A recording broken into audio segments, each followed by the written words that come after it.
Is by Peter Chernisson. Peter's here at Curtin University.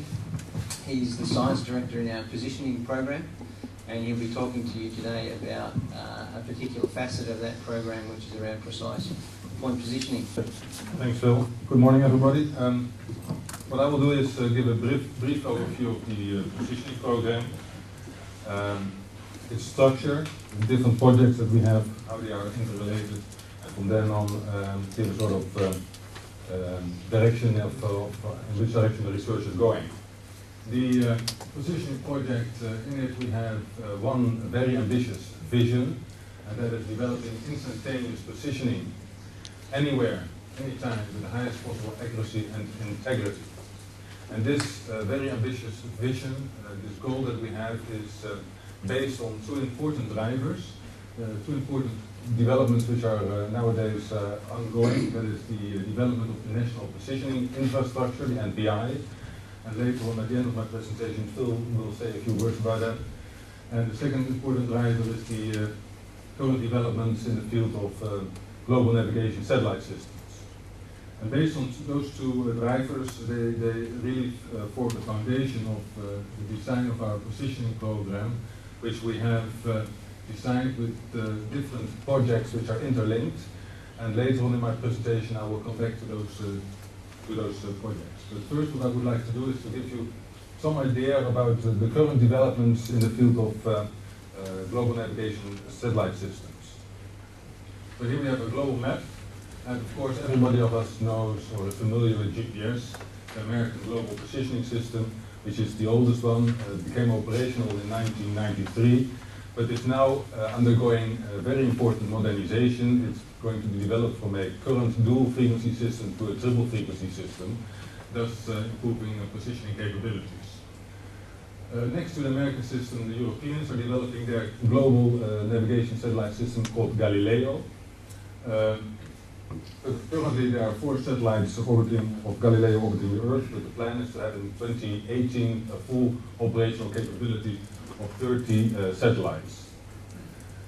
Then we have, of course, the GLONASS system of the Russian Federation, which is actually the second oldest global navigation satellite system. Unfortunately, however, at that time the Russians decided to make it into an FDMA system instead of a CDMA system, and therefore the positioning capabilities of that system in terms of accuracies that can be achieved is somewhat poorer than that of the American system. But fortunately, they have decided to modernize their system as well.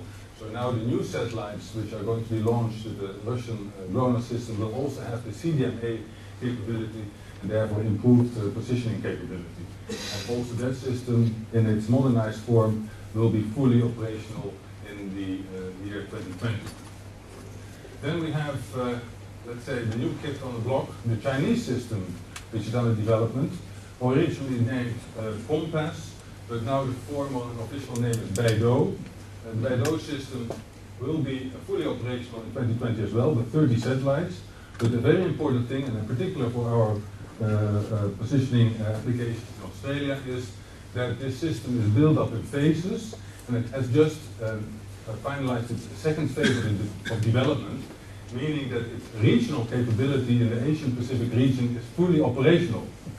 So we now have 14 Beidou satellites actually flying overhead Perth, and we as users of that system can make a good use of it, and later on I will say more about that. Next to the Chinese system, the Japanese are developing their QZSS system, the Passing Seinet Satellite System, which is designed in particular for applications in Japan, in the urban area, urban canyon type of applications, where you see the satellites at high elevation angles. It's a system originally designed to consist of 4 satellites only, but because probably of the pressure of development in other countries, recently the Japanese government, the Japanese cabinet decided that it's going to be a 7 satellite system, and therefore also a standalone system with full positioning capability. And finally, in India, also a regional system is going to be developed, and next month will be launched. And like Peter said in his opening speech, I attended a conference a couple of weeks ago of the American Institute of Navigation, and there the representative of South Korea announced that they are also going to develop a regional system. So as you can see, if you look at the map, that we are really sitting on the first row, making good use of all these systems. And in particular, if you look at the map here at the left corner, this shows in a color bar the number of satellites visible on average, on an average daily basis, as a function of location. So you really see that in the Asia-Pacific region, in particular due to these developments, there's an enormous increase in visibility of global navigation satellites. And that, of course, will give a tremendous boost to your positioning capabilities. What I will now do is to single out the Beidou system, the Chinese system, because I think now already we, as users, can make good use of the system and should make good use of the system, because I also think that not only accuracy will improve dramatically, but also integrity. So also new applications can be developed. Originally, the system is meant to be a global system, and in 2020 it will be a global system consisting of 35 satellites. But in contrast to the GPS system, it will have 3 types of orbits in its system. So not only medium Earth orbiting satellites, but also geostationary satellites, and even inclined geosynchronous orbital satellites. Satellites which have these figure 8 type of orbits. But what is important, like I mentioned, is that the regional system is already now operational, consisting of 14 satellites, and all 14 are visible from Australia, in particular Western Australia. This is a sky plot showing as function of azimuth and elevation the satellite tracks where the system is fully operational. This is the sky plot for a location in Perth of the currently regional operational system. So these are the satellites which we can now already track and make use of. So that the big importance of that is that you can use it as a standalone system, but the real improvements you will get if you combine it with the current GPS system. So tracking the Chinese satellites at the same time that you track the GPS satellites. And that will give an increased strength in your modeling and also an increased availability. And I'll come back to that in a moment. So here you see the ground tracks of the Beidou satellites, and in particular for high precision agricultural type of applications, but also for mining, this will be a very important development. And the message I would like to get across is that make use of it now, because we are really in a situation that we can take big advantage of this development. In particular, the availability will increase enormously. What I've shown here is a graph on the vertical axis, the number of satellites visible on a daily basis, 24 hours. And the green line shows the number of satellites available if the number is larger or equal to 4. And in red, if it's less than 4, because you need more than 4 satellites in order to do standard type of positioning. And I've shown that for a 40-degree cutoff elevation angle. So tracking the satellites from 40 degrees elevation angle. And what you see then is that if you look at the situation of a single system for which you need more than 4 satellites, 4 or more satellites, that you have 70% availability on a 24-hour basis, and with the Chinese combat system 78%. So not full 100%. So there are periods in the day that you do not have enough satellites visible. However, if you combine the system, if you have the capability of tracking both systems at the same time, you need one more satellite because you have one more unknown parameter, namely also the receiver clock error with respect to Chinese Beidou time. But the sum of the number of satellites needs to be more than 5 or equal to 5. But this gives you a lot of flexibility because it means that you can make use of 2 GPS satellites and 3 Chinese satellites, or 4 Chinese and 1 GPS satellite. And if you then look at the availability, it's almost 100% for a 40-degree cutoff. So almost 24 hours of the day, you have continuous tracking capability and positioning capability under such a high degree of cutoff elevation. And this is important because it enlarges your area of applicability. Think of the urban canyon, think of open pit mining.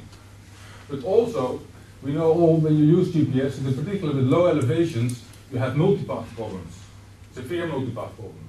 And large part of these problems you eliminate if you have higher cutoff elevations. So also there you have a big advantage. Well, in the program we have indeed been able, on these satellite systems, to already achieve some interesting results, because combining the different systems is not trivial.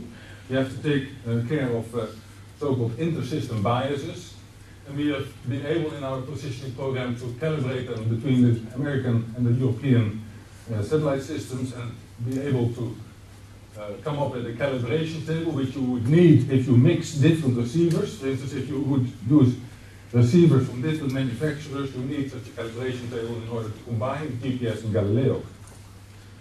We've also shown, in particular for the Western Australian application field, where all these Chinese satellites are visible, that when you combine it with GPS, that over distances, single baselines of a couple of kilometers, we have instantaneous, it means single epoch, single frequency RTK capability on a continuous basis. And this is really very spectacular, I believe, and this really is due to the fact that we are now able to combine those two systems and increase the number of satellites that are visible. And finally, if you then integrate again with the third system, at the moment there are only 4 satellites of Galileo visible, so that will improve dramatically in the near future. But with those 4 satellites, we have already been able to show that if you take all 3 systems simultaneously, that you're able, on a single frequency basis, to do instantaneous attitude determination under very high cutoff elevations. So these are simple examples to make you aware of the fact that we really will be going through a revolution again in satellite positioning when you are able to integrate all these different systems. Well, that brings me then to the positioning concept that we would like to develop within our program, and that is an extension of the classical precise point positioning concept, and the extension is in the field of making it real-time kinematic, making it enabling successful ambiguity resolution, thus increasing the positioning accuracy. This graph shows the various elements of that positioning concept. The user with his own receiver, a network which processes the tracked data of all the GNSS systems in a uniform and rigorous way, for which then at the computing center correctional data is either uplinked or by means of another way provided to the user, therefore enabling the user to do PPP RTK. And if you then look at the design of our research program, you will see that those different projects in our program tackle the different components of this positioning concept. We have a project which looks at improving orbital and clock estimations, not only of GPS, but of all the GNSS systems currently under development. We have researchers looking at the atmosphere, in particular the ionosphere, because particularly the ionosphere is still a very important bottleneck to achieve high accuracy positioning in a fast way. So that's an important component. We have the need of further development in the field of theory to enable us to rigorously process the data of the different GNSS systems.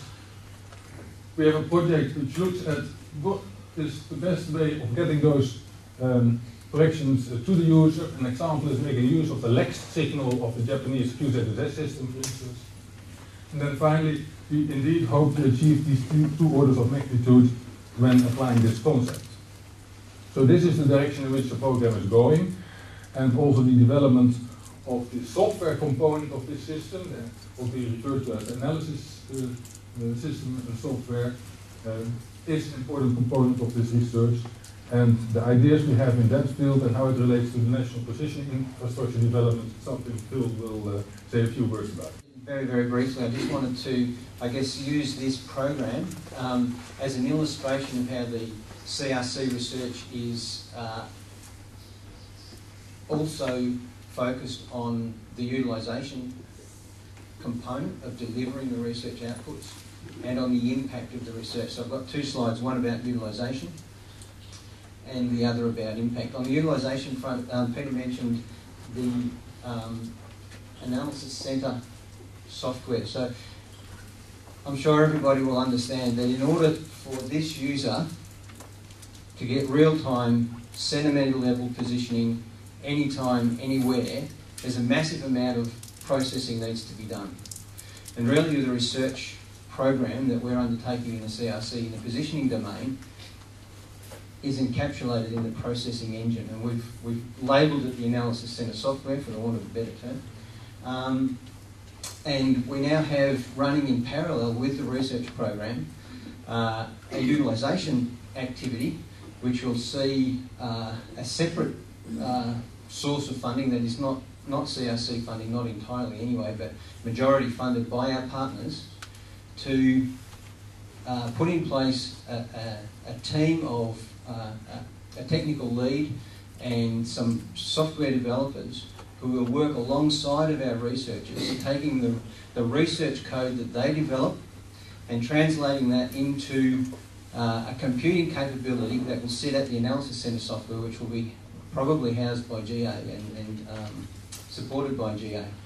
And so here in this project we do have now a very well defined and separately funded parallel activity to ensure that the research, which I believe is world class, will see a realisation through the Analysis Centre software, so that by the end of the course of the CRC, our partners will have the capacity to deliver this anywhere, anytime vision of centimetre level positioning to the nation and to New Zealand as well, who are a partner in this research. So utilisation is a big feature here, and we have a strategy in place.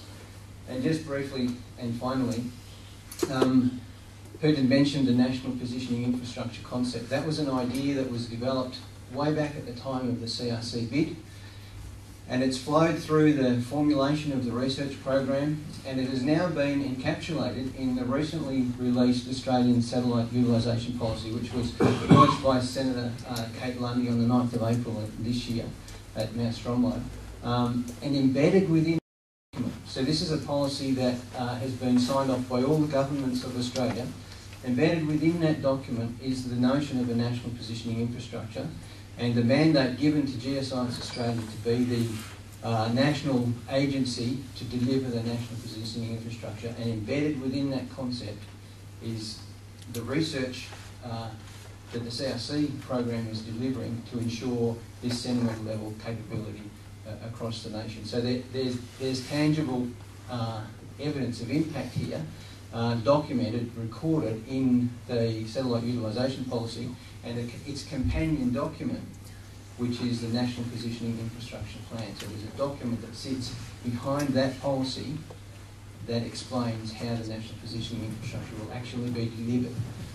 And so there's real traction here on this notion. So with that, I'll stop. I want to give you the opportunity to ask some questions of Peter, because he's really presented to you a world first in this combination of GPS and data.